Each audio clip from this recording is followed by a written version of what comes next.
नमस्कार साथियों, स्वागत है आप सभी का। मैं अभिषेक, आप है मेरे साथ में 29 तारीख का करंट अफेयर जानने के लिए।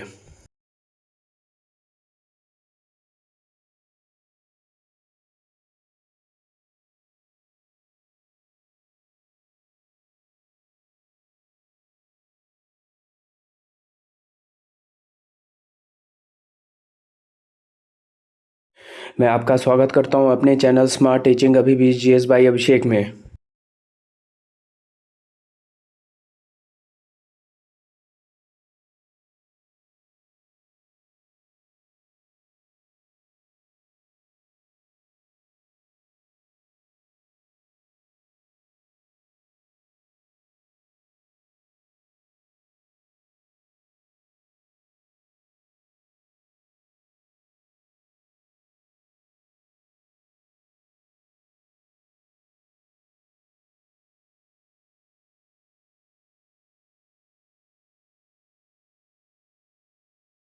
दिन शनिवार, तारीख 29/3/2025। हमारा मिशन आपका सिलेक्शन। इसी थॉट के साथ शुरू करते हैं 29 तारीख का करंट अफेयर।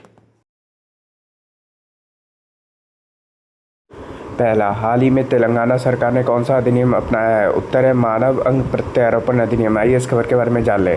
तेलंगाना ने केंद्रीय कानून के अनुरूप अंग प्रत्यारोपण विधेयक 2025 पारित किया। तेलंगाना मानव अंग प्रत्यारोपण विधेयक 2025 को विधानसभा में द्विदलीय समर्थन से पारित किया गया है, ताकि राज्य के अंग प्रत्यारोपण नियमों को केंद्रीय अधिनियम के अनुरूप बनाया जा सके और अवैध अंग व्यापार पर अंकुश लगाया जा सके।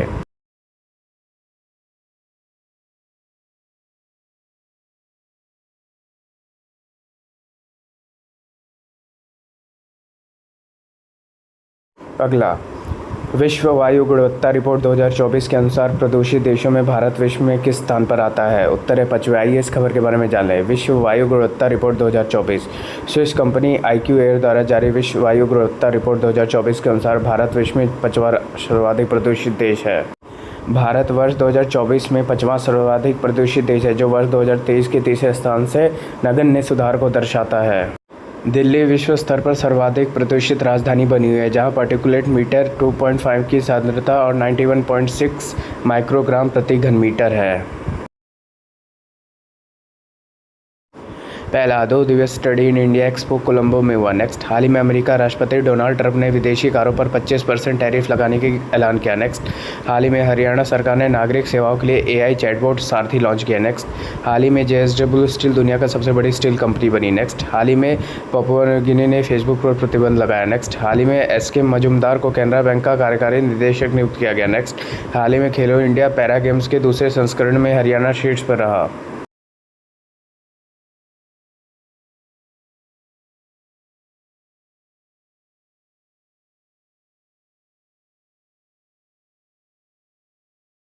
अगला, हाल ही में विश्व रंगमंच दिवस कब मनाया गया? उत्तर है 27 मार्च को। आइए इस खबर के बारे में जान लें। विश्व रंगमंच दिवस 27 मार्च। प्रत्येक वर्ष 27 मार्च को विश्व थिएटर दिवस पूरी दुनिया में मनाया जाता है, ताकि थिएट्रिकल रूपों के महत्व को बढ़ावा दिया जा सके। थिएटर न केवल मनोरंजन प्रदान करता है, बल्कि यह एक कला रूप भी होता है जो व्यक्तियों को शिक्षित और प्रेरित करता है। कई नाटक विभिन्न विषयों पर प्रदर्शित होते हैं, जिनमें सामाजिक मुद्दे, मनोरंजन और कॉमेडी शामिल होते हैं। यह दिन हमारे जीवन में थिएटर के महत्व को समझाने का उद्देश्य रखता है। विश्व थिएटर दिवस जनता के लिए थिएटर के महत्व को बढ़ावा देता है और लोगों को थिएटर की घटनाओं में भाग लेने के लिए प्रोत्साहित करता है।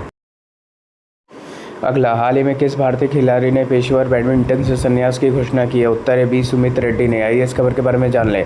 बी सुमित रेड्डी ने बैडमिंटन से संन्यास का किया ऐलान, अब कोचिंग पर देंगे ध्यान। रियो 2016 ओलंपिक में भारत का प्रतिनिधित्व करने वाले बर्मिंघम में कॉमनवेल्थ गेम 2022 में रजत पदक विजेता और मिश्रित टीम के सदस्य रहे बी सुमित रेड्डी ने पेशेवर बैडमिंटन से संन्यास लेने का ऐलान किया। अब वह अपना पूरा ध्यान कोचिंग पर लगाना चाहते हैं। 33 वर्षीय भारतीय बैडमिंटन खिलाड़ी ने रविवार को सोशल मीडिया पर अपने इस फैसले का ऐलान किया। रेड्डी ने इंस्टाग्राम पर लिखा, संन्यास ले रहा हूं और गौरवान्वित हूं। अगले चैप्टर का सम्मान और उत्साह के साथ स्वीकार कर रहा हूं। अगला, हाल ही में किसे प्रधानमंत्री मोदी का आर्थिक सलाहकार परिषद का पूर्णकालिक सदस्य नियुक्त किया गया? उत्तर है संजय कुमार मिश्रा को। आइए इस खबर के बारे में जान लें। पूर्व ईडी निदेशक संजय मिश्रा PM का आर्थिक सलाहकार परिषद में पूर्णकालिक सदस्य नियुक्त।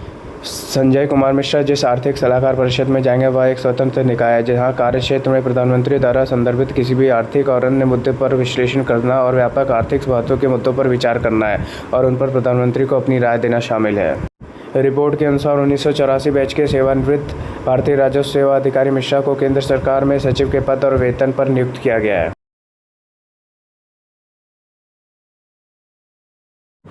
अगला, हाल ही में किस राज्य सरकार की पुलिस पारदर्शी तबादलों के लिए मोबाइल ऐप लॉन्च किया? उत्तर है पश्चिम बंगाल। आइए इस खबर के बारे में जान लें। पश्चिम बंगाल पुलिस ने पारदर्शी तबादलों के लिए मोबाइल ऐप किया लॉन्च। पश्चिम बंगाल पुलिस ने अपने कर्मियों के स्थानांतरण प्रक्रिया को पारदर्शी और प्रभावी बनाने के लिए एक मोबाइल एप्लीकेशन लॉन्च किया है। इस पहल का उद्देश्य स्थानांतरण प्रक्रिया में रिश्वतखोरी और पक्षपात जैसी अनियमितताओं को समाप्त करना। यह ऐप EHRMS सॉफ्टवेयर के साथ एकीकृत है और पुलिसकर्मी, जिनमें कांस्टेबल से लेकर सब इंस्पेक्टर तक शामिल है, अपने स्थानांतरण अनुरोध डिजिटल रूप से जमा कर सकते हैं।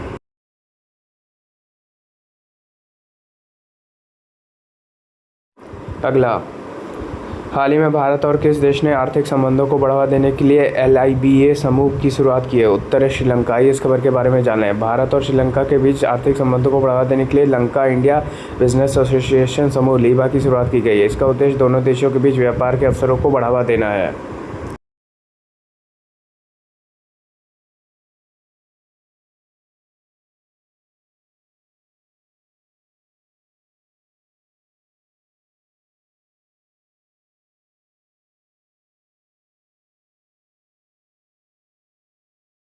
अगला, हाल ही में ग्रामीण विकास मंत्रालय ने भारत में ग्रामीण महिलाओं और युवाओं को सशक्त बनाने के लिए किसके साथ समझौता किया है? उत्तर है यूनिसेफ युवा के साथ। आइए इस खबर के बारे में जान लें।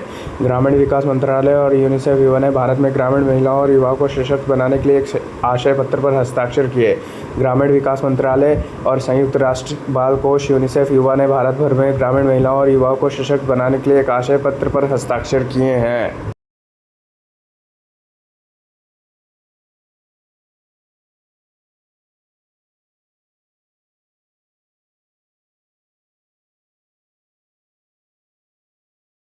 अगला, हाल ही में भारत ने स्वदेशी मिसाइल VLSRSAM का सफल परीक्षण कहाँ किया है? उत्तर है उड़ीसा में। आइए इस खबर के बारे में जान लें। DRDO और भारतीय नौसेना ने स्वदेशी मिसाइल VLSRSAM का सफल परीक्षण किया। भारत की रक्षा क्षमताओं को बढ़ावा देते हुए रक्षा अनुसंधान एवं विकास संगठन और भारतीय नौसेना ने बुधवार को ओडिशा के चांदीपुर स्थित एकीकृत परीक्षण रेंज में स्वदेशी रूप से विकसित vertical launch short range surface to air missile VLSRSAM का सफलतापूर्वक परीक्षण किया। रक्षा मंत्रालय ने एक बयान में कहा कि भूमि आधारित ऊर्ध्वाधर लॉन्च से प्रक्षेपित की गई इस मिसाइल ने निकट दूरी और कम ऊंचाई पर एक उच्च गति वाले हवाई लक्ष्य को प्रभावी ढंग से नष्ट कर दिया है। अगला, हाल ही में कौन विश्व का दूसरा सबसे बड़ा चाय निर्यातक बना? उत्तर है भारत। आइए इस खबर के बारे में जानना है। दुनिया का दूसरा सबसे बड़ा चाय निर्यातक बना भारत। भारत की चाय उद्योग, जो वर्षों से विभिन्न चुनौतियों का सामना कर रही है, के लिए 2024 में खुशखबरी आई है। भारतीय चाय बोर्ड द्वारा जारी हालिया आंकड़ों के अनुसार भारत 2024 में वैश्विक स्तर पर दूसरा सबसे बड़ा चाय निर्यातक बन गया है। इसने श्रीलंका को पीछे छोड़ दिया, जबकि केन्या ने शीर्ष स्थान बरकरार रखा है।